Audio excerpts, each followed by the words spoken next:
Здравствуйте, друзья! С вами Дина, и я приветствую вас на канале «Коллекция рецептов». Заливные пироги – это находка для любой хозяйки. Такие пироги очень сытные, быстро готовятся и выручат вас в любой ситуации. У меня на канале есть плейлист «Пироги», в котором вы найдете рецепты вкусных заливных пирогов, как сладких, так и не сладких. Если не видели, посмотрите. Ссылочку оставлю в описании под видео. Для всех любителей простых и при этом вкусных блюд сегодня предлагаю приготовить аппетитный заливной пирог с зеленым луком и яйцом. Пирог получается очень вкусный, нежный, и не считая выпечки, на его подготовку уйдет совсем немного времени. Итак, приступаем. Для начала подготовим начинку для пирога. Мелко режем довольно большой пучок зеленого лука. Туда же нарезаем свежую зелень, у меня укроп и совсем немного петрушки.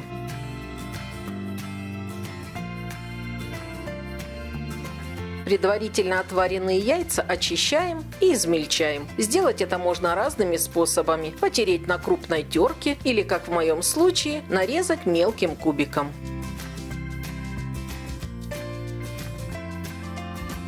Отправляем нарезанные яйца в чашу с зеленью. Добавляем по вкусу соль и перец,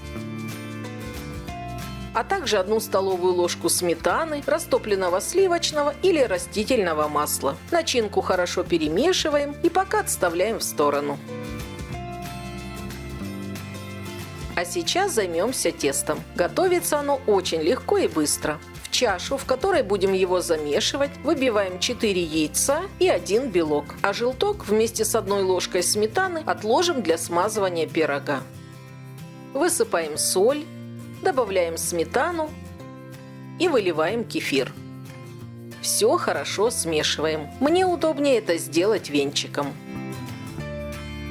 Отдельно в чашу с просеянной мукой добавляем разрыхлитель. Хорошо перемешиваем сухую смесь и в несколько приемов высыпаем в чашу, замешивая тесто. Старайтесь перемешать массу до однородного состояния, чтобы не осталось комочков.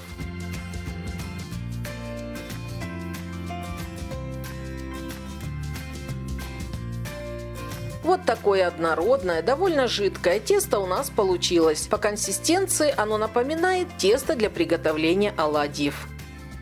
Начинка и тесто полностью готовы, и сейчас займемся формой. Я буду использовать керамическую форму размером 24 на 24 сантиметра. Смазываем ее любым маслом. И для удобства извлечения пирога присыпаем панировочными сухарями или застилаем пергаментной бумагой. В подготовленную таким образом форму выливаем половину теста и на него ровным слоем раскладываем готовую начинку.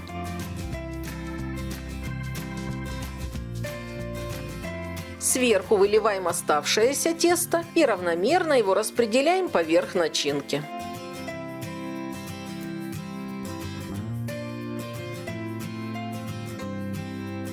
Отложенные в отдельной чаше сметану и желток смешиваем и с помощью кисточки аккуратно наносим поверх теста для придания будущему пирогу румяной глянцевой корочки. По желанию сверху можете присыпать пирог кунжутом.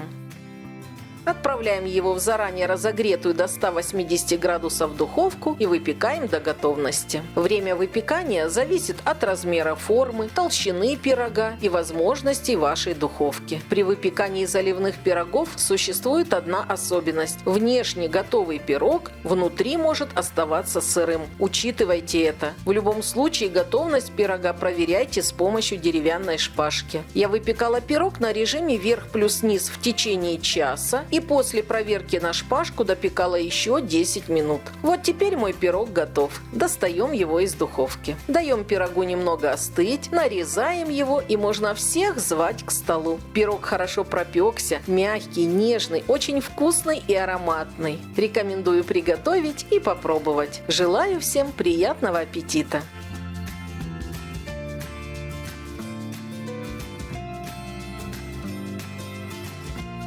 Если вам понравился этот рецепт, ставьте лайк, делитесь видео с друзьями и пишите свои комментарии. Подписывайтесь на мой YouTube-канал «Коллекция рецептов» и нажмите на колокольчик, чтобы получать оповещения о выходе новых видео. Напомню, ссылочку на плейлист «Пироги» вы найдете в описании под видео. Рекомендую посмотреть. С вами была Дина. До новых встреч и вкусных рецептов!